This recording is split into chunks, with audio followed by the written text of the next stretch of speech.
What is going on, Madden NFL fans? Welcome to the second episode of the Hard Knocks Podcast, where we teach you how to take your Madden gaming career to the next level by interviewing successful tournament Madden gamers who have developed their game into some of the best in the community. Today's podcast will be covering how to prepare for Madden NFL 15, and today we have a very special guest coming on. This guy is one of, if not the most relevant Madden gamer in the last 4 years. He is the co-author of the Madden 12, Madden 13, Madden 25, and you better believe he's also the co-author of the Madden 15 Strategy Guide. ZFarls, thanks for coming on the show, man. How are you doing today? Pretty good, man. Thanks for having me on. Excited to talk some Madden 15. Yep. Real quick, guys, what we want to do with the show, and real quick, we want to give you guys opportunities to kind of introduce you to some of these players and kind of learn a little bit about them. And so our first question is, Farls, if you could give us just a little bit of a background as to kind of how your process went through and kind of your story as a Madden player, how you became the top-level Madden player that you are today. Pretty much started back, my love for Madden started specifically like in the 1994, 1995 range, just playing the computer, then playing my brothers. But the tournament thing all got started competitively in high school. There was a lot of kids at my high school that thought they were really good at Madden, but at that point we'd only all played the computer. So everyone is the best when you're playing the computer because nobody has to lose. So a couple tournaments that were planned, and I ended up losing in the finals of the first tournament and ended up just placing in the rest of the tournaments all the way up to the 8th version of this tournament where I finally won. And that was kind of like my big crowning achievement. Then in college, just continuing to play competitively, traveling to tournaments, Boston, New York, Philadelphia, Baltimore, D.C., those areas when EA used to have the Madden challenges. Just kind of a way to keep it going. Gibbs, that's where I met Gibbs, and we kind of just started playing in these tournaments. And then after college, just tried to help share some strategies with the community. We wanted to share what we had learned, and that kind of turned into how we got writing the guides. Okay. That's great, man. That's great. One of the things that I wanted to touch on real quick here before we transition to our next question is it's kind of been that progression that I've been talking as I talk to more and more tournament players, and as I kind of recall myself, can you talk a little bit about what that kind of moment was when you decided that it was time to stop playing the computer and time to start playing other people and actually prove that you're the best Madden player in your town? I think it's scary for a lot of people. A lot of people are used to playing the computer in most of their sports games. One of the big things about it was, when I was only like 10 or 12 or something like that, if I wasn't playing one of my brothers, I didn't really have anybody to play against. It's not like you could go online and always find good competition. So, then you'd go over to a friend's house once a week, and then maybe you'd get to play. I remember he had NBA Jam, and we could play, a game like that competitively, but there wasn't a lot of competition to have. And then I know PS2 came out with the network adapter. I remember seeing Madden online for the first time, like Madden 03, I want to say, Madden 04. You could go into these lobbies and you see and like I remember going to my buddy Webby's house and being like, "This is awesome. We got to play somebody." And that was like the Wild Wild West back then. That wasn't like anything like online is today. It was just like people that were really, really good at the game and really more advanced because they had actually better secrets than other people. So learning that and how people played was pretty cool transition to like be part of that first online game. But just generally hearing people talk about it at the lunch table, I remember my buddy being like, "Dude, I'm so good at Madden." I'm like, "Really? I'm really good too. We should play." And then somebody else chiming in like, "Oh, I'm wicked good too." And then it's like, "Why don't we have a tournament?" And ended up having like these 16-man tournaments. It was just something cool. Anytime you get involved with like the site or like a site or a group of people or a community of any type, this was just people from my town, but it was cool to have them all over. We hung out and just finally be able to say, "No, you're actually the best because you actually won this tournament." I mean, in sports today, you could say people might argue that like Karl Malone is a better player than Tim Duncan, but ultimately it comes down to like, does Tim Duncan have the championships to prove it?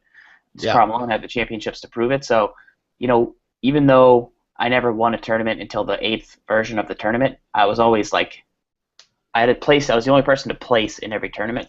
So it was always like, okay, he's really good, but he's never won it. So there's always that debate of like how good you are. I beat this guy, but he beat this guy. Like, oh, I played Gibbs. He's supposed to be really good, and I beat him. So that must mean that I'm this good or that good. Or Yeah. I played for 6 years and I've been really, really good every year. I've never won a tournament, but I've been consistent. So like, there's ways, Definitely. there's a lot of ways to like measure yourself, and ultimately you can't take it too serious, like your rank or how good you think you are. It's just about trying to do your best, really. Yeah, definitely. That's a really good point. And one of the things that really kind of hit me about Madden, and I think that this is why Madden, and ultimately all of gaming, and why it's really taking off is because of it's got two things that I think that are very important for something to have success. It's got a community, as you mentioned before. You guys are just hanging out. You guys are just bros. You were just kind of going, hanging out with friends, having a good time. But it also has that competition drive. And it has that, you kind of raise up above everybody else and have that opportunity to really kind of set yourself apart from the others by proving it with your game. And I think that's a really good point about kind of why the tournament community is actually successful, and why I definitely want to see it back in Madden NFL 15. One of the things I really liked about the game back then was the more time you put into it, the more you proved that you were the better player. So you mentioned it there, like the competitive aspect of it. It wasn't just like if you showed up to it, if you said, I'm really good at the game, and then you showed up and you had no idea what you were doing, like, we could tell. So there's no, like, lying about it. The more hours you played the game at your house, the better you got, because the more stuff you'd find. Nowadays, it's easier to be better at the game. The game's more football-based, and, you have great strategies like your site, our site. Like, you can find out generally what to do to be pretty good, to be competent at the game, and then you got to go with a little bit extra with listening to shows like this, but... I love exactly what you just said. I want to hit on it really quick before we hop into the next question, because I think that this is essential for everyone to grasp what he just said there. It's very difficult. It was very easy back then to discern who was between good and great. And today, I really think that the competition is harder now. And it's a good thing and a bad. It's obviously a bad thing because you get upset. People like me and you probably get upset sometimes. We're playing and we're just like, he's running Saints Power O and I can't stop it and I'm there every time and they just don't react, or something happens like that, and you get yourself like But I think it's a play they found. Yeah. That you put out there, which is great. And I'm glad they watch our videos and stuff. But at the same time, like when I get beat by a wide receiver screen, when that's like my go-to play, it's like, dang. I mean, I'm glad they're learning, but at the same time, I understand the frustration of like you said there. Yeah, definitely. I mean, and I know myself. I don't know about you, but one of the problems that I have is it comes back to I know the game so well, and I spend so much time studying the game and studying the playbooks that I find myself critiquing everybody's game. So, for example, on TWIM, a couple of weeks back, you guys had T. Davis on TWIM, and he played S. Gibbs, and I like T. Davis a lot. And if you guys don't know who T. Davis is, he's a tournament player. He's actually a really good tournament player, and he typically does very well for himself with gaming, especially Madden. And one of the things that he did in this game was a lot of basic stuff. I mean, it wasn't. I guess for myself, I try to find that uniqueness aspect of a player, and that kind of, because like you said, it is kind of frustrating when you put out a play and you use it all the time and you feel like you found that play, but unfortunately they have the access to that play now because you put that information out for them to grasp. And I guess it is kind of frustrating. I know myself. I find myself critiquing and overanalyzing almost everything someone does, and I almost use that as a measure to measure whether they're better than me or not. And it's almost like I feel like that's a good and bad thing. I feel like it's a good thing that I am going the extra mile and that I am putting in the time and trying to learn everything I can. But I also think that it becomes bad when we try to add. I feel like sometimes we blame the game for our own mistakes, and I think that this opportunity we have now with the game being so you don't have to necessarily be this flat out amazing player to know that curl flats is a good play or wide receiver screen is a good play. You have access to the tools you need to make you a better player, and by you making yourself a better player, that makes me and you even that much better.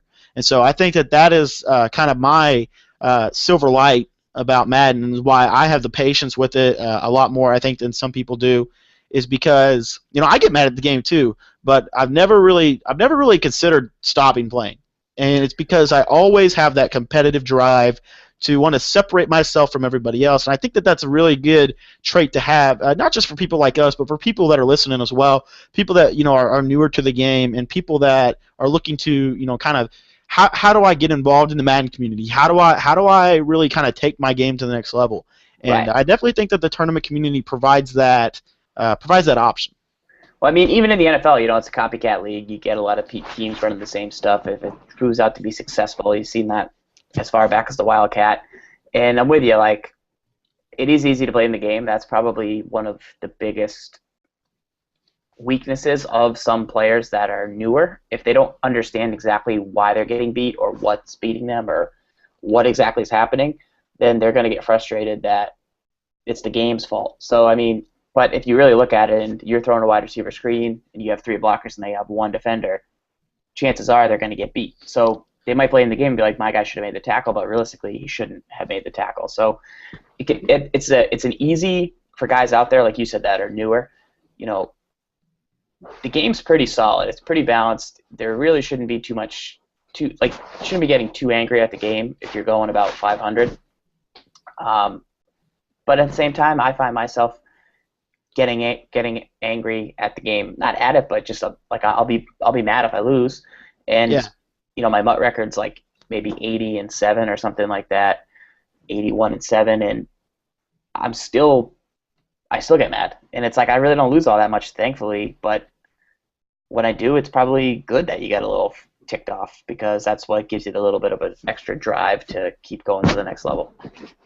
Yeah, man, it's that motivation that keeps you going. Now, real quick, I mean, we did that, and I love talking about that. I love talking about Madden like that. I love getting into kind of like the psychoanalytics of the game. Real quick here, just to kind of bring people who may not have heard of you, people who may not know the whole backstory of you, and maybe just know you from Madden Tips and the MUT Invitational and things like that. Just wonder real quick here. We already talked a little bit about how kind of you got involved in the tournament community and how you basically it was kind of that thing where your friends kind of pushed you towards it, and you kind of went in together, and then you kind of was that you were that one person that really kind of stayed with it throughout and became the player that you are today. But one of the things that I think a lot of our viewers can really use and can really get a lot from you is this question right here. So when you got involved in the tournament community, how did you prepare for competition with these elite gamers? Pretty much started just first thing was like having a game plan, having a scheme that you're gonna run when you go to this tournament. So I know I'm gonna use this team. I know I'm gonna run these 10 plays. I feel comfortable, but I mean at the start of it, it wasn't all roses. Like we'll talk about my low points later, but I think you go to these tournaments, you see what other people are doing, and then you want to add aspects of their game to your game if you like a blitz that somebody's running, or you see somebody run a neat play or a cool run. I mean, this is back in before the internet too, so you didn't know what these people were going to run before they went to these tournaments, and people kept things a secret pretty much. But you got to have a group of people that you work with to make your game better. So having a lab partner, whether it's Gibbs or some of his other buddies, like we all kind of everybody kind of runs the same stuff in a crew. So like if you have 3 people you play with, back in Madden 08 was when our first real tournament thing. Like there was a play that had like power option. We used the Jaguars. We had like power option. That was what we would run online for fun. But then we ended up going with the Patriots, and we ran like this full run and gun. So we all ran run and gun playbook. We all ran with the Patriots, and some of us ran one play more than another, but we all generally had the same 10 plays or so, and we mixed it up from there. But that's pretty much what you got to do if you want to go to one of these tournaments. Just pick out something that you like and then go with it. That's huge, man. I think a lot of value can come out of what you just said. And one thing I want to point out here was one of the things that I think was more valuable for me as I kind of started dipping into the game and getting more competitive with it. And I've yet to be to a live tournament, but I've held my own with some tournament players, and I've been in the Madden community now for about a year and a half. I've gotten really deep with it, and it's just become kind of one of my things that I really love to do, and I can't wait to hopefully get involved in some live tournaments this year. But one thing that he pointed out there was he had a lab partner. He had that guy that one or two guys that could point out the weaknesses in his offense and his defense, that knew everything he knew and then could show him something different. And if you guys are really wanting to take your game to the next level, you have to have one or two guys that you maybe meet online, that you maybe know from just prior relationships, but one or two guys that you can rely on, that you can work with to become a better player. For me, when I was coming up in Madden 13, my lab partner, as some of you guys know, was ZBoy365. That was the guy. I mean, every day, I'd get home from work or I'd get home from school, and I'd call him up, and I literally would call him up. I'd be like, Z, what are you doing? And he'd be like, I'm working on whatever. And I knew that Z-Boy was training for the Madden Challenge and the Virgin Gaming Challenge series. So I was the person who went to Z, and I was like, so come on, Z, we got to play, we got to practice, we got to practice, we got to practice. And then, I think that I was a big time, and I don't mean to pump myself up for it, but I do. I think I was a huge asset to Z-Boy as he was preparing his game. I think I was one of the reasons that he ended up getting involved in the tournament seen in the beginning. And, because basically how me and Z-Boy's relationship worked, and we're going to talk more about that in a future episode, but basically how our relationship became was I commented on one of his YouTube videos, and I basically told him, this is what I was doing with the same play that you were breaking down. So it was, I don't know what it was. It was probably like nickel 3-3-5, loop crash 2, and he was talking about kind of the, the 5-man edge pressure out of it, and so I was kind of giving my spin on it.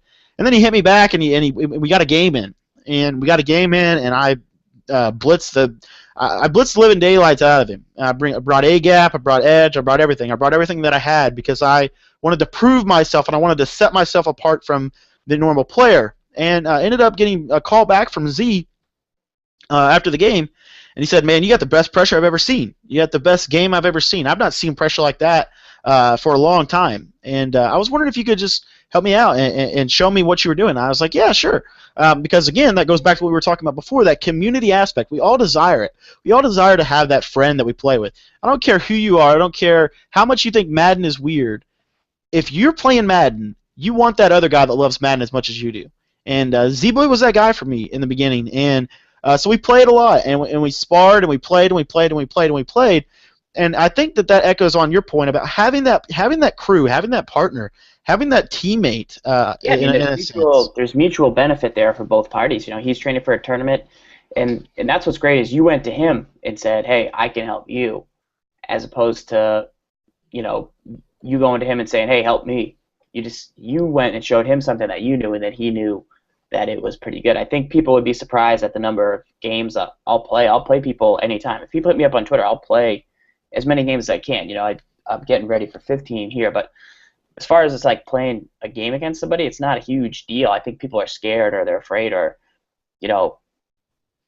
that they might lose or that if they win, then I might get mad. It's like, no, I just want to play. I mean, I just want to play, like you said, spar. You used the word spar. Like nobody it's like a boxing match. Yeah, like people don't spar with Muhammad Ali and like try and beat him up. They just like spar with him. I'm not Muhammad Ali, but like you don't spar with a boxer who's like training for something and like try and injure him or like knock him out. Like you just your body put you're running the ball. I mean, you're playing a game like Gibbs and Zan probably play 100 games like within the first month of that the game's out, just trying stuff out. Only running one play. Only running this one defense, like working on things. And if you went to Gibbs and said, hey, Gibbs, are you better than Zan? He wouldn't be like, yeah, when we lab, I beat him like 53 times, and he would beat 47, so I'm better than. Like, they don't even care. They're so like not concerned with it's not the point of it is not to prove that you're better. It's to help each other get ready and become a better player. And I want to hit on what you just said there because that really hits home for me. Talking about labbing for a tournament. We're talking about you want to be better. You got to lab. That's period. There's different ways to lab. There's mental labbing, which is what we're going to be talking about later on in the show. There's practice mode labbing, where you're trying to find plays. You're trying to find things that work, concepts, different things like that. And then there's what we're talking about right now, gameplay labbing, where you go into a game, and it's not about the win. It's not about the score. It's a practice game. It's a scrimmage.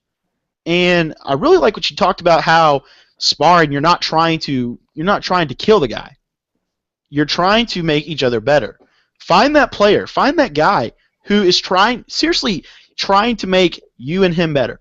Because when you have that mutual friendship, that mutual relationship, it changes everything. I know from personal experience. Last year, I was on PS3, and the Virgin Gaming Challenge happened to be on PS3 that year. And so S. Gibbs, I had talked with, I played him on stream, I ended up beating him, and that's one thing I'm going to hit on just in a minute after I talk about this.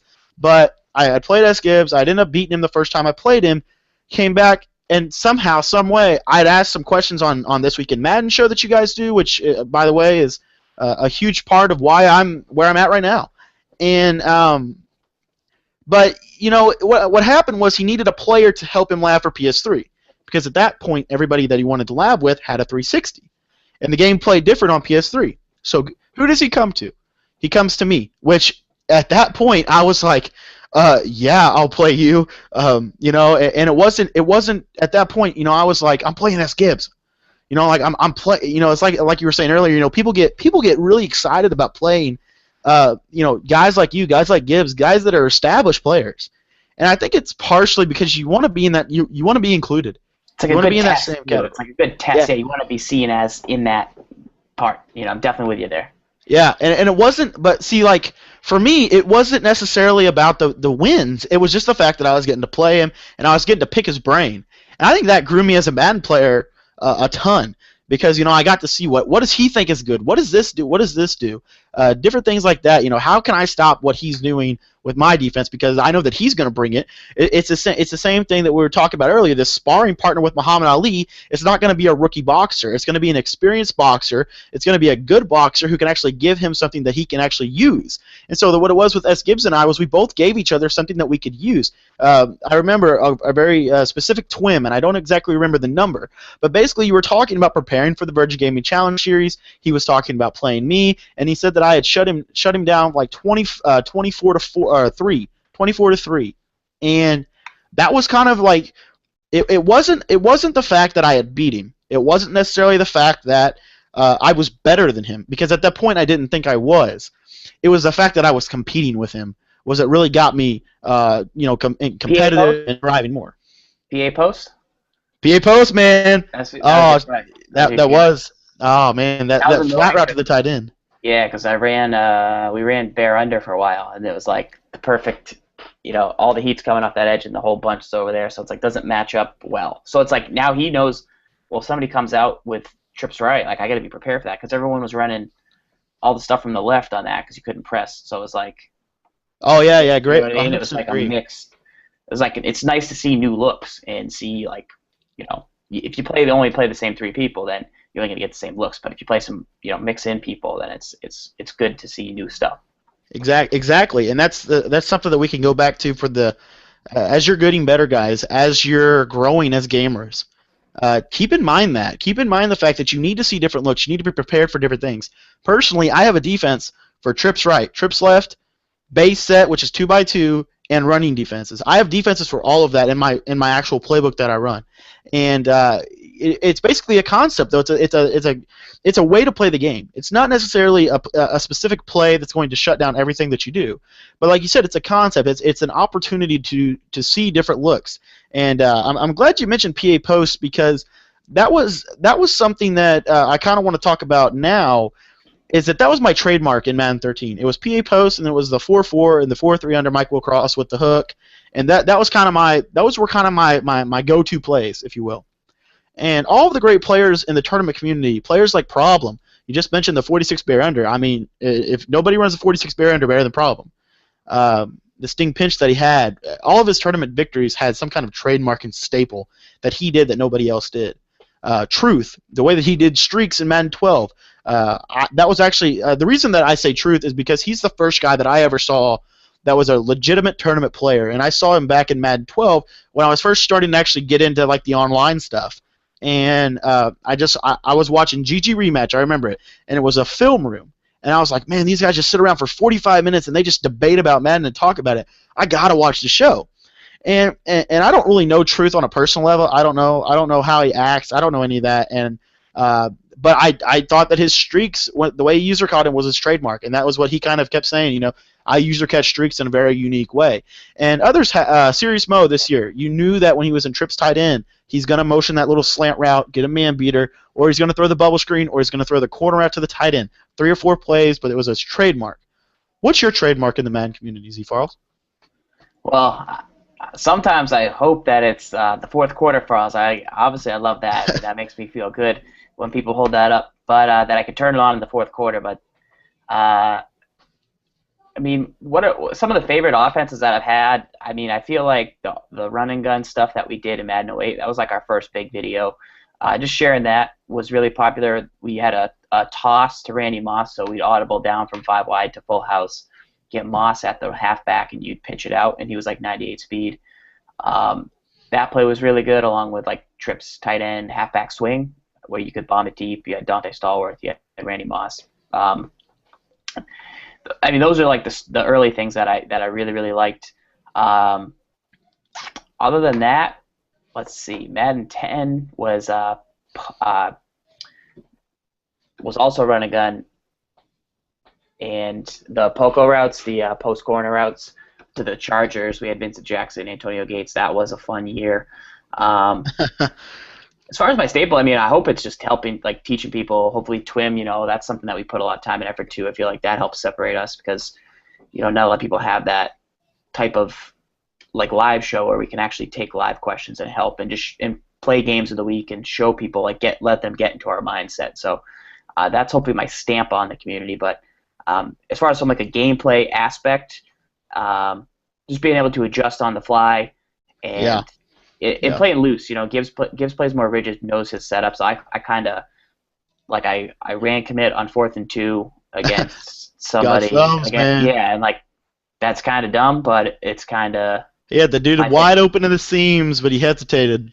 Yeah, kind of my thing. Like it's kind of terrifying, right? Like I don't even know why I did it. Sometimes I just like feel stuff and I just do it. And, definitely agree, man. I was talking to Gibbs. Actually, guys, this is why this is episode 2, and we're not going to post this until after we get the Gibbs one figured out. But I actually already recorded one with S. Gibbs, and we're going to have to actually redo that. But what we were talking about, and I don't even know how we got on the subject, because it wasn't one of my prompt questions, but it's actually something that I think that would be good to hear from you as well.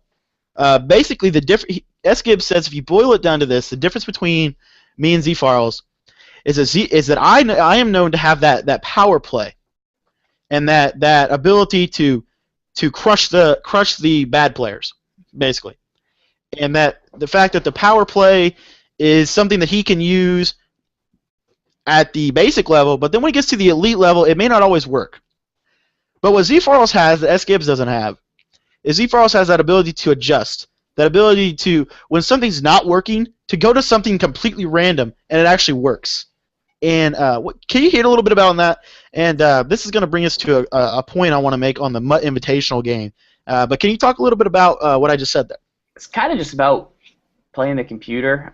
So much growing up that, you'd figure out what the best play was to beat the computer, and then you'd beat the computer about 100 times in a row and throw in tight ends, corners, and in routes, and you'd get your guy in franchise mode, all these yards and stats. Like Madden 2003 fantasy draft with the Bengals, I had Marshall Faulk, like weak eye halfback toss, and I ran for like 2,700 yards with Faulk, and like that's fun for a year, but then it's like, all right, let's call some random plays and mix stuff up. And knowing football, and like if I see somebody in a defense with the corners back and like nobody out on one side, I know he's got to have a deep zone over there, and like you can just throw a screen over there. It's simple. Like I don't like to run screens because I feel like they're easy to stop when I'm on defense, but so I won't call them on offense.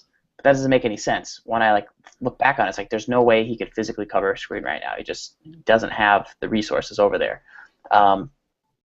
Just seeing a concept, like seeing a play that looks good, like I think that's going to work. That's not the greatest way to always go about it, but in the right moment, it can be really good to have that instinct to switch it up, I think. Definitely, man. I want to really quickly make a point on what you just said, and I want to give you what I think your trademark is from me.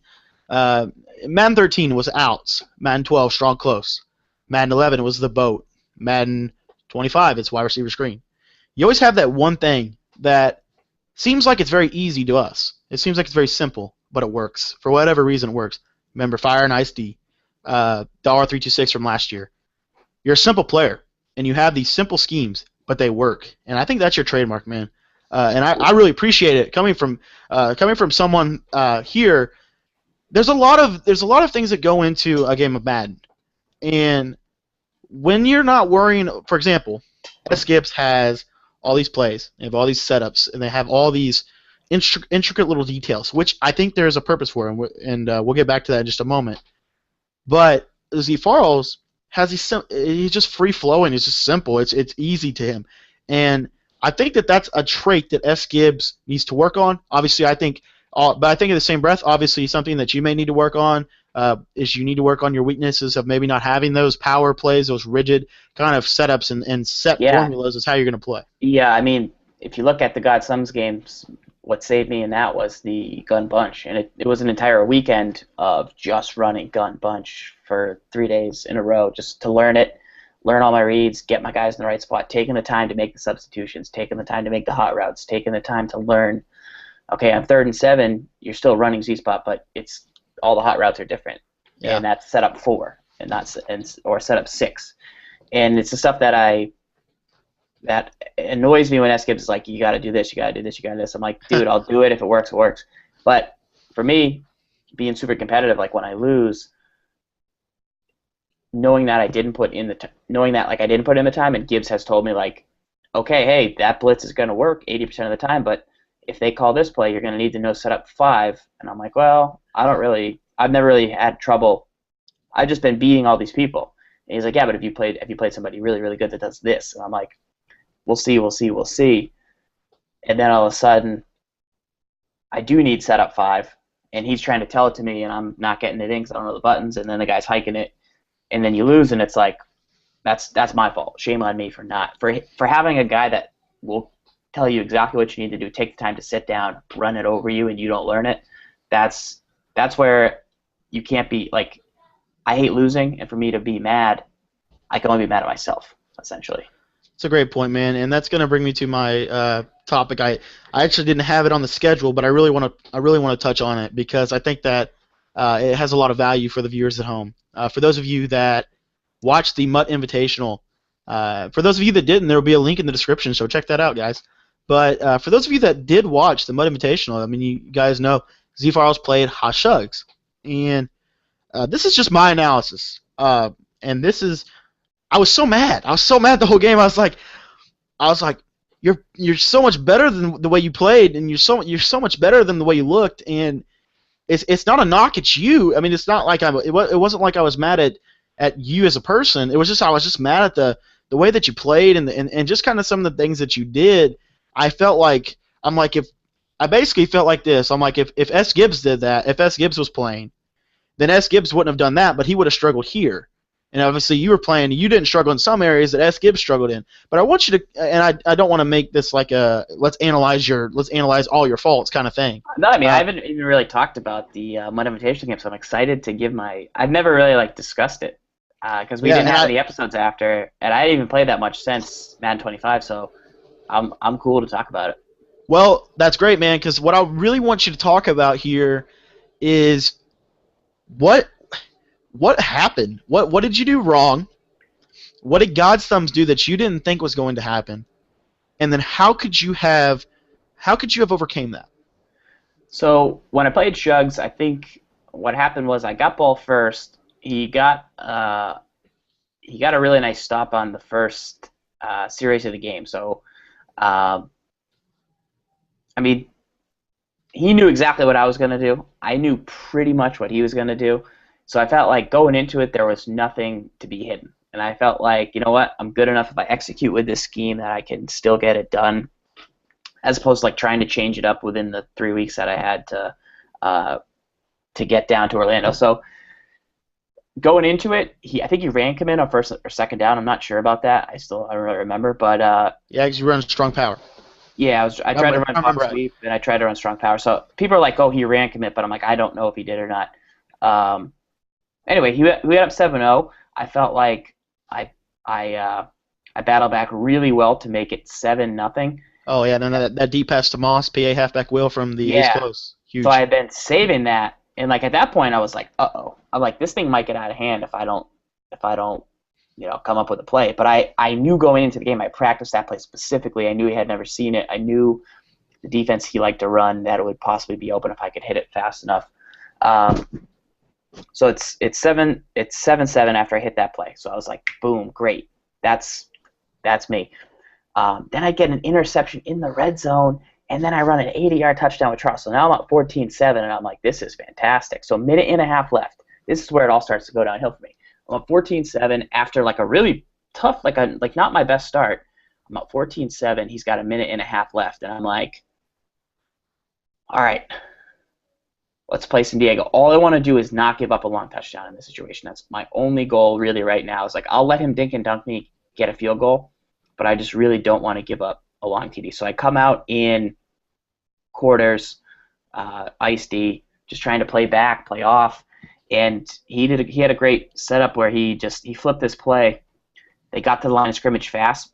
Deion Sanders never got lined up over Josh Gordon, so Yeah, was that the four verticals out of the gun wing trio offset, if I remember right? yeah, so he never pressed him, so he beat me deep down the sideline, which like I had never seen. Like that's something that nobody had really ever run at me before. So he hit me for a deep touchdown, which I never let up deep touchdown. So I was like, and like my goal before the drive was like, okay, just don't get beat deep, don't get beat deep, don't get beat deep. And I'm just like, crap. So now it's 14-14. I still drive down and I get 3. I was a little conservative, but I got my 3. So I'm 17-14. And I'm feeling good at half. Like I felt good. I didn't start out well. 17-14 though. I'm like, all right, take it. I took a deep breath. I took a deep breath and I was like, this is good, man. I'm like, in my head, like this is a speech I had with myself at halftime. I was like literally breathe deep. Just think about it. Like think about the moment. Just take a deep breath. Like you didn't start out great. You're still in this game. You're up, even though you're not playing that well. Like let's play. Let's finish this thing out. And then I kicked off to start the half. And I remember I pushed. So I wanted to push just up like once on the D-pad to add some height to the kick. But I hit it twice. So it was like a pretty short kick. I only really wanted it to be like once. And Yeah, definitely. he just took the kickback, and I mean, when he took the kickback, I was like, that was literally my only goal was to not let him take the kickback, and he took the kickback. So I was like, now I'm down 21-17, and I'm like, this is really not good. And then from there, I was like, all right, I'm gonna try and score. So I went up to gun bunch, and what he did really well, and credit to him in his game, was he blitzed. So I was blocking the halfback because I knew he was going to send pressure. So I should have picked it up. But he knew that I knew that, so he sent an extra guy. So he was sending like 7 guys because I was blocking 6. Yeah. And that's why I had no time to throw deep. And that's a credit to him. He knew what was going to be happening. So, then I forced a couple things, and then it just got out of hand from there. Oh yeah, definitely. I mean, and we're not here to. I think what happened after the bad drive, after like I said, 21-17, the touchdowns that he had were just like I said, just soul suckers for you, and they just literally. I mean, here's the thing though. One other thing though, I'll make note. I just want to call out is so I didn't convert, but I did get it back to within a 1-score game, and I want to say it was either a 4-point game. It's either 3-point game, 4-point game, or 7-point game. But he had ball. There was 3 minutes left in the game, or 2 minutes left. He was at midfield. I stopped him on 3rd and 7, and I was like, all right, 3rd and 7. I'm just like, hopefully he punts. But he went for it, which is fine, totally cool. 4th and 7. I had been calling like nickel strong. I've been calling quarters. I do a ZFarls. I called a play I had never called before. I call like nickel cover 2. And, I mean, this, like, looking back on the game, I feel like it was a blowout. I feel like I got blown out in the second half, and I did. But at that point in the game, it was still really close. Like, if I get the ball back there, I score down, I pretty much win the game. So, 4th and 7, cover 2. I just assume he's going to be throwing, like, somewhere over the middle of the field, like 7-yard range. I just want blanket hooks. I want hooks everywhere. Yeah. So I man up the DNs on his little tight ends. I feel really good about that. and he had not thrown a deep pass down the left sideline. Like he had, out of that, like didn't think he would throw a deep pass. I shouldn't probably have taken the deep zone out of there. I felt like I had great hooks if he had gone where I was looking, and he hit me deep for a TD, and like that was killer because that put me down 2 scores, and like was a big TD. But looking back on the game, like you know how you always go back and like look at a game, you're like, man, psychoanalyze every play there. Like if I just made a play there, or like that was a turning. Like obviously the kick return I was sick about.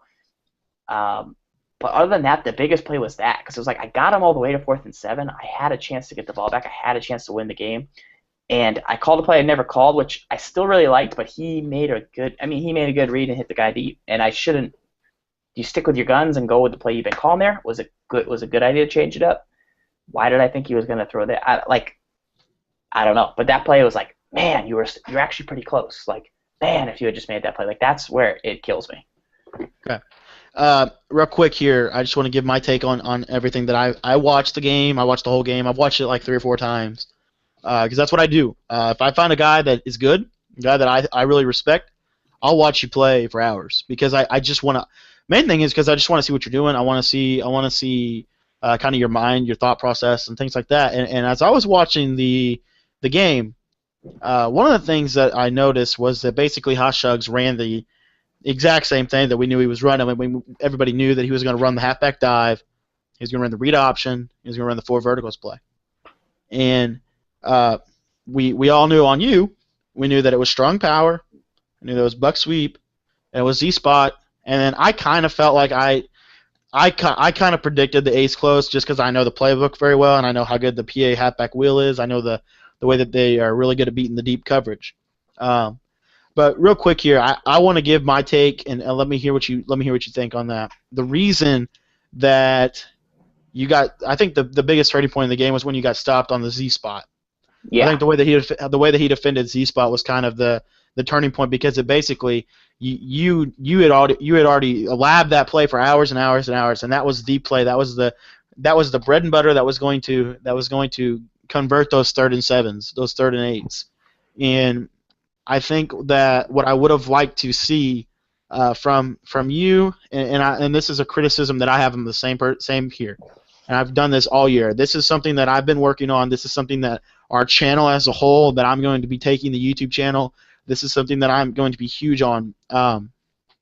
It's reading the defense post snap, and it's that 2 seconds. I talked about this with Gibbs. That 2 seconds post snap that you have the opportunity to either prove your hypothesis or you don't prove it. But those 2 seconds that's what makes the play. That's what makes the tournament. Is those 2 second little things. Like you said, that 2 seconds on that cover 2 play, that took it out. That was kind of when the fat lady started singing a little bit. And so what I mean by that is this. What I'm working on is reading the defense for the last 2 seconds post snap. I look at the area of the field. I don't look at a receiver. I break the field down into thirds, and I basically look left, middle, right, and progress like that. And I think that what would have helped you a little bit was developing that blitz beater mentality out of the Z spot, out of the bunch for what he was doing. And exactly? And what had happened was, with Z-spot, you could block the halfback, and when you block the halfback, you don't really have to worry about the blitz because the blitz should get picked up. But since he knew that, he sent the extra guy, so I did still have to worry about the blitz, even though I blocked the halfback. If I know he was going to send 7, I either would have called the screen or I would have just put the halfback on a wheel and hit it to him quick and tried to have 3 blockers on the left out in front. But yeah, I mean, I'm with you. Like looking back on it, once I snap the ball, I got to do my quick hypothesis. I'm going to look to the left first. I'm going to see that he's sending pressure both ways. I need to throw it to the corner route just as fast as I can and just get it out and hopefully pick up enough yards. But I didn't do that. Yeah, and real quick, we're going to wrap this up right here, guys, and we're going to move on to the next segment because I know we've been talking a lot about Farls, and you're kind of wondering, what about me? And we are going to get to you.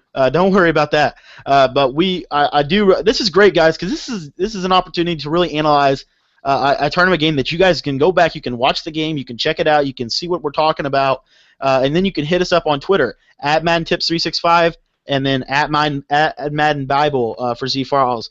And if you guys forget that by the end of the video, don't worry, because we're going to let ZFarls let you know his Twitter handle at the end of the video. But real quick here, basically one of the things that I have on my offense, and I think that this is the same problem with Z-Spot. I think it's the same problem that a lot of tournament players have. I think it's the same problem that a lot of average players have, and I think we make fun of the average players as if they're the only ones that have the problem, but we have the same problem. It's just with a different play. Is a Z-Spot? There's the route on Z-Spot. If you don't know what the way Z-Spot works, is you have a bunch set. So you have 3 wide receivers to the left, a solo receiver to the right. The 3 wide receivers on the left typically will be on a drag, an in route, or an out route. Those are kind of the 3 patterns, and so that's going to give you all the different depths of the field. Then what the solo receiver does, and this is the really unique thing about that, is it's on a very nice little post pattern, and the post pattern is unbumpable, it's user catchable, or as ZFarls says, it's click-onable. You're welcome, Madden 13. But it's click-onable, it's unbumpable, so you're going to get the same timing if you're facing 2 men under, cover 3, cover 4, cover 2 sink, all that same timing. And it beats every single zone in the game for the majority part. You have to use or defend that route. So, and then you can do anything. You can wheel the halfback, typically out of a bunch set. That halfback wheel will beat the man coverage. So anyways, Z-Spot, great play. We call that post route the backbreaker route because it's so difficult to defend. So what we tournament players sometimes do is we know, okay, 3rd and 7, Z-Spot, that's my play. I'm going to make, and we think, okay, so I'm going to have all these routes on the left, but I know that the only route that I want to hit is that deep post route. So I'm going to look at that deep post route the entire time, track it the whole way through the play, and basically what that means is this. If he decides that he's taking away that route, there is other stuff open. But it doesn't matter because ZFarls isn't looking there. I do the same exact thing. I have this route out of my offense. And it takes a long time. It takes a long time to develop. Definitely, yeah, and that's the pressure aspect too that he was. And for me, my offense, I have this thing where I really like the spread. I still run the Arizona playbook, and my base play is curl flat still. And so what I do is I take the slot receiver on the left side of the field, I put him on a drag, and I'll typically motion snap him 2 steps. Typically that will beat man coverage. It will beat majority of zones because most zones are going to be pulled back because of the halfback route and a streak that I'm going to put the right slot on. So that drag route will typically beat everything else. So what I struggle with though at this point in my game is making those progression reads when they take that away. When they user that, I'm going to have that streak. I'm going to have that angle route.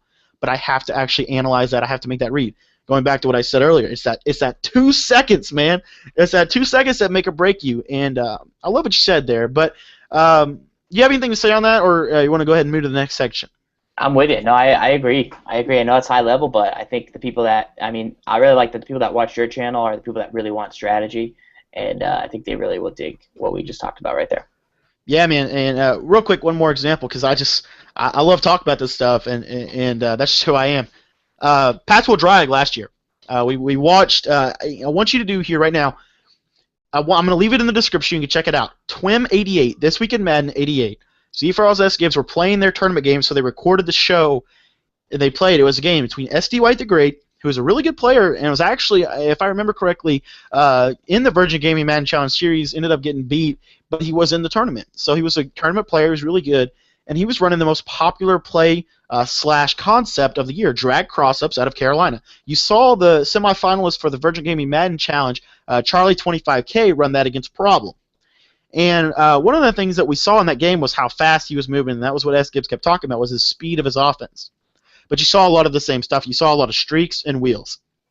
The money route was the user catch streaks or the wheels. Those were both really kind of money routes. And so, but what you would see S. Gibbs do, when S. Gibbs actually got a stop, it was not necessarily because the play didn't work. It was because SD White focused in on one read too long and missed the other read. So as a quarter, and again, guys, you may feel like, oh, well, I would never be as good as ZFarls, or I would never be as good as S. Gibbs or any of those guys. Yes, you will, and we still struggle with it. There's still struggles that we have, and I just think that's a great point. But moving on to the next section here. A big key about those plays, and just for guys that are afraid that they're never going to be that good, it's not when we say don't run random plays, when we don't call a play you've never practiced. You practice the plays so you learn the timing, so you know, all right, I'm going to look to the drag, then I'm going to look to the streak, then I got to look to the other drag, but then I got to look to the streak. Like, if you look to the streak first, there's no point, and then you can't go to the drag because you missed the time. It's like you learn a play that has 4 things, 1, 2, 3, 4. Get rid of the ball, like, or you don't look this way, 3, 1, 4, 2, and then throw it to somebody else randomly. Like, when you practice a play, that's exactly what you're learning is, when do I throw to this guy against this coverage? What timing is the play? And those are the plays that are the best plays in the game, have 3 or 4 different routes where the ball comes out at different steps. If it's a blitz, hit it here. If it's man, hit it here. If it's zone, hit it here, and just move your eyes across the formation. That's a great point, man, and that's what I do. That's exactly what I'm working on right now, and that's me. I mean, that's the only thing I'm working on. I'm not working on play. I'm not working on money plays for Madden 25. Madden 20. I'm preparing for Madden 15. I'm doing what we're talking about in this show. And one of the ways that you can prepare for Madden 15 right now in your living room, you pull up Madden. You come out into cover 4. You got a cover 4, a cover 3, a cover 2, and a 2-minute under is your quick audibles, and you just cycle through and you just learn where's the 2-minute under week, where's the cover 2 week, where's the cover 3 week, where's the cover 4 week. Those are the little things that people like ZFarls and myself still struggle with, and that, in my opinion, that's why Hush Hugs won the game. Because Hush Hugs made the read that ZFarls didn't make. And it came down to that 2 seconds that I talk about all the time, those 2 seconds that determine the fact of whether you win the game or lost the game. And I think that's what it was. I don't think it's because ZFarls didn't have the plays to win. I don't think it's because ZFarls didn't practice enough to win. I think it's simply just because Hush Hugs executed just a little bit better than ZFarls did. So, real quick here, I want to move on, we already talked a lot about your tournament career. So this question, if you could just kind of give us a brief description here, can you talk about the lowest point in your tournament career? We as Madden players, there's always times where you just feel like very easy. And how did you overcome that, man? So Madden 12, no, Madden 08. So Madden 08. Literally left Massachusetts at midnight because we didn't have money for a hotel. We drove to either Philadelphia or Baltimore. I don't know which one we went to first, or Washington or Philly. So we went to either Washington or Philly. I'm not sure, but literally went to the Redskins Stadium. Went to the Eagles Stadium first. So we drove from Boston to Philadelphia at midnight. We got there at 8 in the morning. Tournament started at 10. So we're standing in line at 9 a.m. after being up for like 30 hours in a row. Also in a car with 5 dudes. You ain't sleeping. Not sleeping. Literally like about to fall asleep in line. Lose first game to some 10-year-old child. Not 10, but like 14. Next day, go to Washington. Lose in the first round to some other 14-year-old child. Got to then. That doesn't get much lower than that. They called me first round Farls. So I'm miles away from home. I've lost these games. Your parents like, hey, how was the DC this weekend? It's like, good. I played in a Madden tournament. How'd it go? I lost both my games. Oh, you're awesome. So like you feel really bad about it. You're excited about the tournament thing, but you're like, I'm not making any ground. I must not be any good. But how did I get over it? Just kept playing. Tournament comes up in Foxborough 2 weeks later. Home stadium. Feel more confident. End up winning 4 games in a row. Taking on RG, who's a really good player, now works at EA. Oh man, yeah, I remember those days. That was back in the beginning. Play him again, get that confidence. Get back on the horse. Yeah. One thing I've done, even though I really got on the scene in Madden 13, Madden 12, I've gone back and I've watched almost everything that I can get my hands on tournament gameplay, and I remember RG from, I believe it was Madden Nation actually. You might have been on that show. So yep. But a lot of props to you. And real quick here, I just want to analyze what you just said. I just kept playing. I just kept grinding. I just kept putting in the work, and that's what you guys got to do. That's what we're all about. For example, if I go through and I get there was a S. Gibbs did a talk today with Ryan Hollins, a basketball player for the Los Angeles Clippers, and basically what he was talking about that was the work is in the study. It was a quote that I really kind of hit me. And basically what he was meaning by that was you get better by learning how to get better. You get better by continuing to play. I could talk to you all day about how you need to do this, and this. But if you never actually do that, you never actually progress to that, and you never actually overcome the obstacles, then you're going to be right back at square one. So in order for you guys to really take what we're doing here on the Hard Knocks podcast, you have to continue to put in the effort. You have to actually put it in time in practice mode and in game mode and take all these tips and actually put them into action. So a great point by ZFarls. What's the easiest thing to do? If you want to lose weight, you start reading articles about losing weight, and you learn 7 ways to cut fat from your diet. Then you learn 10 ways to make the gym easier. And then you learn 12 ways. And you just keep reading these articles. You're like, I'll read the next article. I'll read the next article. If you never actually go to the gym and do that stuff, you're never going to get better. You can read a video about, I have a video that's the top 25 plays in Madden 25.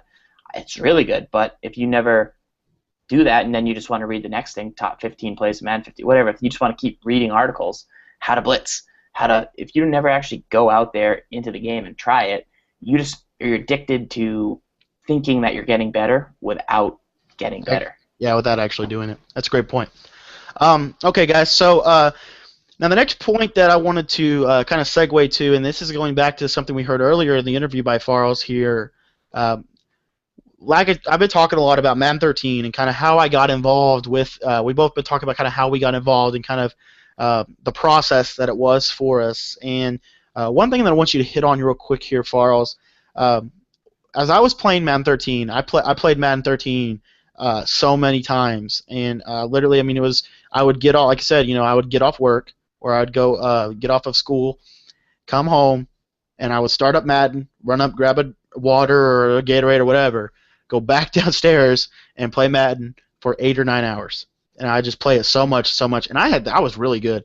But I think I'm actually a better player in Madden 25. In Madden 25, I have had to manage my college schoolwork, which I had a hard time doing my first semester because I wasn't used to it. But my second semester, straight A's and did a phenomenal job because I just worked harder at it and I actually did what I was trying to accomplish. But with that, it came less time into Madden and more time into videos and school. And so, but I actually think that I'm a better player now in Madden 25 than I was in Madden 13. Can you talk a little bit about? And I think because of that is the basics transfer over year to year. And so I didn't have to learn everything that I had to learn in Madden 13 in order to be good at Madden 25. I had to learn Madden 25 on its own with that background of Madden 13. So can you talk a little bit about how the basics transfer year to year and the importance of developing an actual systematic formula for playing the game? I mean, I'm still capitalizing on NHL. I spent 200 hours playing NHL 09, and I'm still really good at NHL. Yeah, the certain goals that I knew about aren't there in these games anymore, but I was good at NHL 10, 11, 12, 13 because I got all the hockey basics down. And football's the same way. I was saying there's not many players in Madden that are one-year wonders. I mean, there are certain players that might be really good at Madden 09 because it was all about curls and fullback dives, and anybody could maybe be good at that. But players that don't have the ability to make adjustments, like why is Problem always one of the best players? It's not because he's lucky. It's not because he's only has one money play. Like, no, he's always good because he's always getting better. He's always advancing with the game. He's always, practicing plays and learning concepts. So don't be afraid to put in the hours in one game. You can learn so much in practice mode with 2 controllers, just labbing plays, learning where defense is weak, doing what Cody recommended earlier with the cover 4, cover 3, cover 2. And once you learn those basics, those will carry over. Then you'll learn the subtle tips from year to year that will keep you going. But putting in that time is just going to pay off exponentially. I mean, doing that initial research, it makes playing the game so much easier every year. Exactly, man. And one of the things that you guys have done a really good job of is you make the game easier to understand, and you do that with your 5 steps for success strategy.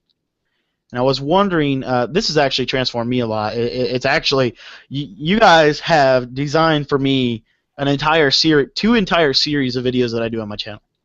And I do offensive scheme of the week, defensive scheme of the week, depth charts, gameplay, and audibles. And so that takes up a week. That's 2 videos a day for a week. And one of the things I just really quickly want to get out of you, and I talked to Gibbs about this as well. How in the world did that come about? And can you talk a little bit about what those 5 sets for success mean conceptually? And what I mean by that is, kind of, yes, you have 5 sets for success in the St. Louis Rams playbook, but 5 sets for success, the strategy that we're talking about, transitions far beyond St. Louis Rams playbook. Yeah, well, I mean, it's just looking every year what did we do for the first 3 years.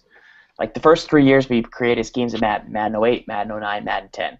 Like, what did we do those years that was consistent from year to year? Well, all 3 of those years, we always had a run that you could run up the middle, a run that you could run to the left, and a run that you could run to the right. So, boom, 3-headed rushing attack. You can run left, run middle, run right. That way, no matter where the defense comes, you feel confident that you can adjust and run.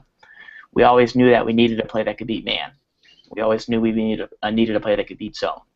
We always knew that we needed a play that could beat the blitz.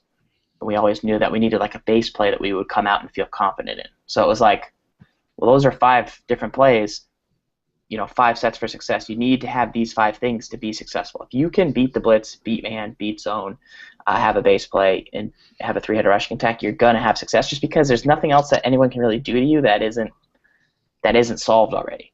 So it took us, 3 seasons of creating schemes, but then when you pull back and get a new perspective on those schemes, really look back and say, oh, all 3 of these schemes had this mesh play. That's a concept that beats man. Why do all 3 of those schemes have that, even though they're different plays? Oh, it's because it beats man. All 3 of these had a flood concept. Why? Oh, that beats zone.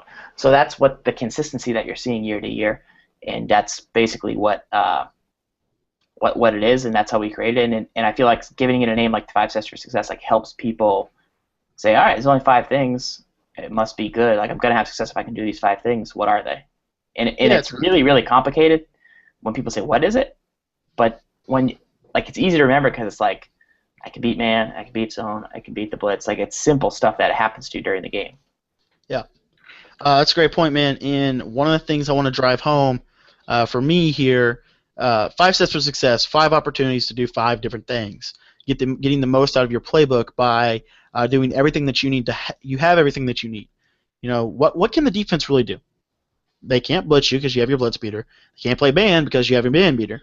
They can't play zone because you have your zone beater. They can't play max coverage because your base play is going to be a play that beats max coverage, or it should be, in my opinion. And they can't stop the run because you have your 3-headed rushing attack.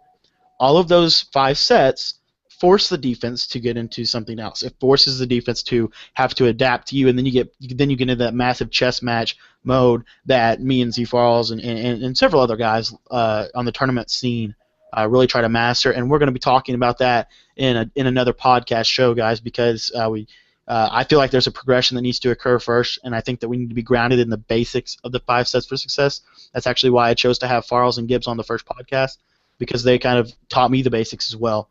And I think that's very essential for, you need to learn how to walk before you can run. And the 5 sets for success is just the foundation of everything that we do offensively and defensively. All right, next to last point here, actually. There's a quote that I was reading here, and this is kind of going to bring the whole interview into perspective. It says, the dictionary is the only place where success comes before work. It's by Arthur Brisbane. And I think this quote transfers directly to becoming a better Madden player, or anything that you really are trying to get better at, in the sense that you need to prepare for Madden 15 before it comes out, so you can have success when the game drops. So what are some things that you are doing right now, or what are some things that you are going to be doing in the next couple of weeks that prepare you for the drop of Madden 15?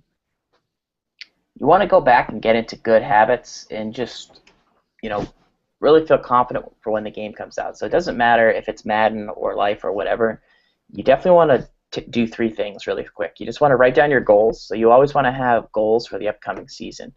And it might sound stupid to actually take them and write them down, but you want to physically write down your goals for Madden on a piece of paper for Madden 15, or for anything that you want to do. If you want to lose weight, if you want to eat better, if you want to get better grades in school, if you want to play Madden better, if you want to run a marathon, it doesn't really matter. Whatever it is, you literally write it down on a piece of paper, put it in your wallet. Put it in your wallet or put it above your light switch on your door. And that way you have a list of goals that you can touch physically every day, or you carry it with you, and that's what drives you. That's one thing you can do. Two, just get back to basics, get back to good habits. All those habits that are going to build up around your goals, that's what you need to be doing on a daily basis. Three is, just get back into the flow. We break down Madden obviously so much to like a granular level, to so much detail. Just take a step back, start playing some games for fun. Obviously the new game's going to change a little bit, but like we said, that core football is going to really stay the same. So if you can just get back to running some different plays, getting some different looks, don't bother playing people that are only going to run buck sweep, or don't bother playing people that are only going to run one type of play, or like you're probably not going to run the offense you ran last year. So start trying some new things to get a different feel for things, and then just be ready for when the game comes out. Just get as much info on it as you can, listen to what they're saying about the gameplay, how it's going to change things, and just try and be ready. That's great tips, man, and that's a lot of information that people can actually use and that people can actually apply. We talked a lot about in this podcast, conceptually, what if this, then that, and kind of background and stuff like that. But I think that kind of brings the show to a really good point of closing. And like you said, get involved in the community. That for me is number one. I think that grew me more than anything else, because I knew I wanted to be good, but I didn't really want to be. It was like you said before, I already could beat the computer. I didn't really think that there was anything more to Madden than that. I didn't think that I could go out and play in tournaments. I would watch Madden Nation, and I would psychoanalyze, and I'd be like, I don't even, because these were Maddens that I didn't know hardly anything about, because again, I was just playing the computer, and so I didn't really get all those intricate things that they were doing. I didn't get the beauty of the game back then. But looking back on it now, it was definitely a progression for me, but it all stemmed from getting involved in the community, and setting goals for myself is huge. For Madden, I'll give you a real quick example. Madden 12, my goal was to kind of actually have a thought process and actually get involved online and start playing, because up to that point I had not even been online. I didn't have a 360. Kind of scary to go online. I'll be honest. Like, I'd play other games. Like, I play Hearthstone, and it's like a stupid card game, but there's a ranked mode and a casual mode, and I was playing casual for the first month. Like, why don't I just play ranked? Who cares if I lose? Like, whatever. It's your pride, man. I'm afraid to play it. Like, I don't want to play these people. I might lose. Like, what happens if I lose? Is that bad? Do I go down? It's like, just play ranked. You're going to play better people. You're going to learn what they're doing, and you're going to be able to get better. Like, same thing you do in any aspect of your life. You, just carry it over. But I was legitimately afraid, but there's no point. There's no point in being afraid to play Madden online, NHL online, FIFA online, Hearthstone online, like Halo. Who cares? Yeah, I mean, it's not like they're not gonna let you write the official game guide because you went 81-1. I mean, and I think that's a big fear that I even had, and I think we've all had. But it's a stupid fear when you think about it. But it's kind of valid in the moment. You don't want to get torn down. You don't want to go online and just get smothered. And I guess that kind of brings me to my closing argument or point here for you guys today in the podcast. Don't be afraid of greatness. Don't be afraid to put in the effort. People who have success are weird. People who have success put in the time that nobody else will put in. There's a reason that they're made fun of. It's because they are trying harder than everybody else, and everybody else is falling back in that. So if you're going to be better at Madden 15, if you're going to take your game to the next level, then you have to be weird. You have to get outside of the box. You have to go on This Week in Madden. You have to get involved in the forums. You have to actually practice in practice mode, not in play now every freaking minute. It's a progression. It's a growth period, but you have to take that first step. We'll give you the resources. The resources are there. You want to be a better Madden player? I can give you articles out. I have over 700 videos on my channel. There's no reason that if you want to be a better Madden player that you can't just go to my channel or go to Madden, This Week in Madden. All of these shows, all of these resources that you have to grow, you have no excuses anymore. Like he said in the very beginning of the show, he talked about, you could really tell who put the time in and who didn't, because there wasn't as many resources to get better. Now there are those resources. So if you want to get better at the game, then all you have to do is just take that first step, get involved in the community, and stop making excuses. Yeah, it's like people. Half the people might have been like, "That's cool. I like that idea to write down your goals," and the other half of people will probably be like, "That kid's a loser. That kid writes down stuff about Madden and puts it in his wallet. Like, what if his friends see that? He's not cool." Like, I'm so beyond caring if my friends think it's cool that I write down my goals. Like, I know that in the long term I'm gonna have more success. I know that the successful people that I want to be like, that's what they do. So that's what I'm gonna do. Because the people that tell me that that's stupid or that I'm weird, like, they're generally not the successful people. It's never been a successful person been like, you're dumb if you write down your goals. I've never heard that. But I've heard a lot of people, a lot of haters, a lot of low people be like, well, you're stupid. And I'm like, sorry, I'm trying to get with like-minded people in the community, people that want to grow. I'm trying to find people that like that want to help, want to be part of the experience. I don't really have time for anybody else because I've written down my goals, and to achieve them, I know what it takes because I've listed it out, and I know that since I carry it with me, spending time arguing with those type of people is not going to help me achieve what I have set out to do, which is right here, and I never lose sight of that, and then I actually get better. And it's hard. It's a hard thing to understand, like, people aren't going to think I'm cool. Yeah, that's something that's huge for me. Past, yeah. That's probably the biggest obstacle that I think I've ever faced with Madden. I was earlier today, I got a phone call right before we actually record this interview, and he asked me what I was doing, and I started to say, I started to try to make another some excuse or something, and then I just flat out said, I'm getting ready to interview the author of the official Madden 15 strategy guide about his thoughts on Madden and where it's going.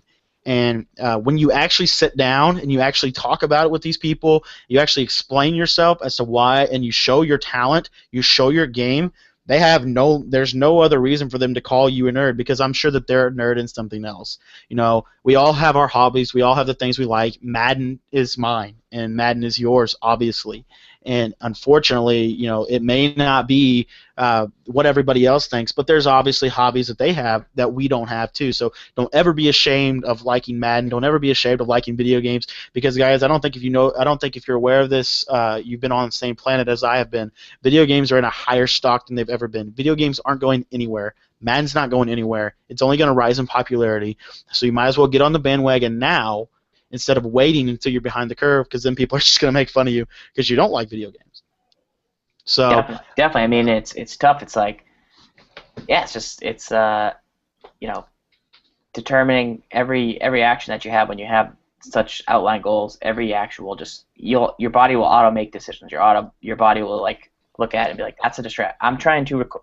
I told myself I would record 3 podcasts by the end of June, and since I have one scheduled right now, like you're not thinking all this like actively, but your subconscious be like, can't take this, gotta record this podcast. Like I said I would, doing it. As opposed to like, if you don't like, I could probably record a show tonight, but I'm not really gonna. But if you have that stuff to hold you to, it's like, yeah, man, it's all about accountability. That's a great point to end it on, because I really agree with you on that. Part of my struggle, and I think part of anybody's struggle that really is serious about YouTube and serious about Twitch and serious about social media in general, consistency is the biggest problem for me. I know myself. I hold myself to a very high standard. I put out a lot of content. I try to reach as many people as possible. But there are some nights where I just want to play MUT. I just want to play Madden. I don't want to break it down so much. But I also know that I have, fans and followers who would fill that down if I didn't put my content out. And it's that accountability factor that not only makes me a better commentator, that not only makes me a better gamer, but it makes me a better person, because I'm actually holding myself to the deadlines. I'm actually starting stuff on my own. I'm not waiting on everybody else to tell me what to do.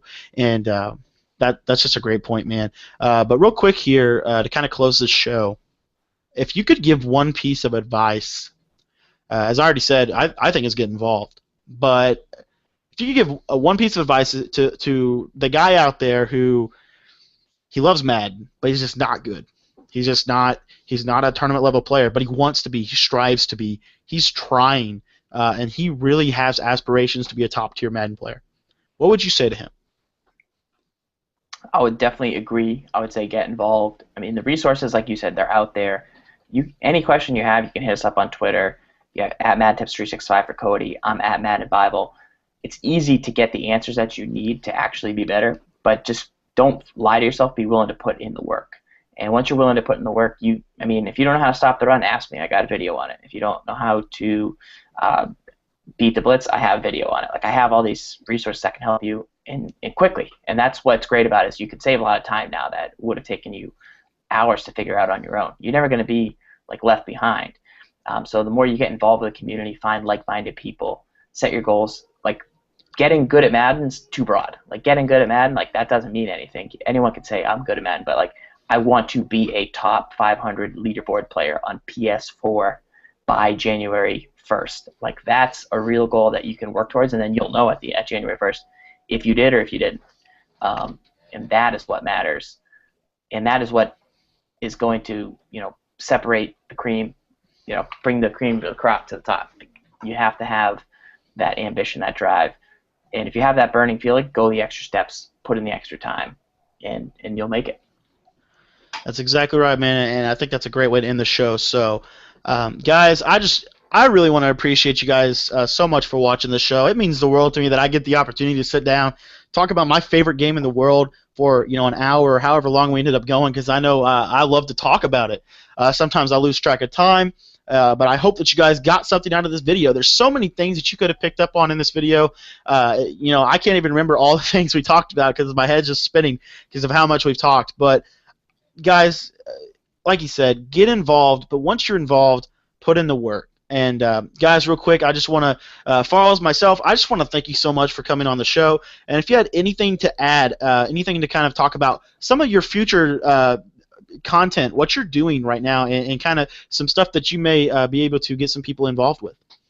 Yeah, I mean, definitely two things. There's another MUT tournament coming up. If you go to muthead.com, you can view the qualifiers for that. That'll actually take place before Madden 15 comes out. So I think you get a shot to play Cam Newton, so check that out if you could qualify. Check out the Madden 15 guide. If you guys pick up Madden 15 in stores, they'll have the Madden 15 guide there at GameStop, Best Buy, Target. Me and Gibbs write it together. All this content strategy goes into it, and should be pretty inexpensive for you. And I look forward to sharing that with you guys. We're working on that now, so appreciate it. Cody, definitely just keep doing what you're doing, helping out people, really focusing on providing value, mutual benefit to all parties, growing the community, like being a helpful, like being a totem in the community that people can, if they're struggling down to see, they can reach up, grab on, and say, okay, I can learn something. Or, not a lot of people do that, and the consistency that you have, I know you said you struggle with it, but I think you're one of the most consistent people over the last couple seasons that puts out content, and it's pretty remarkable because not a lot of people are able to stick with it, especially with college schedule. But just finding out what you can do and sticking to it is pretty amazing when you realize all that you've accomplished. Yeah, man. As I look back at the last season, it's been a blast. It's been, there's been a lot of nights that I've been upset with my computer. That's probably my next biggest struggle. Is just the dumb computer. It sometimes freezes up. It seems like the only time it freezes up is when you don't have any backup videos. You don't have any. You know what I mean? And but you know what? It's been a blast, guys. I cannot wait for Madden 15, guys. I'm so pumped up. I'm working so hard, getting ready for the game. And real quick here, guys, I just wanted to remind you, it's at Madden Bible on Twitter. Check him out, guys. ZFarls. If you don't know him, get to know him. He's a great guy. And thanks for listening today. And if you guys can just do me a favor and follow our podcast by hitting that subscribe button on the bottom left of the screen, that would greatly help me out. And I hope that it would help you out because I hope that we said something today that positively impacted you. But until next time, guys, keep labbing, and we'll talk to you guys next week.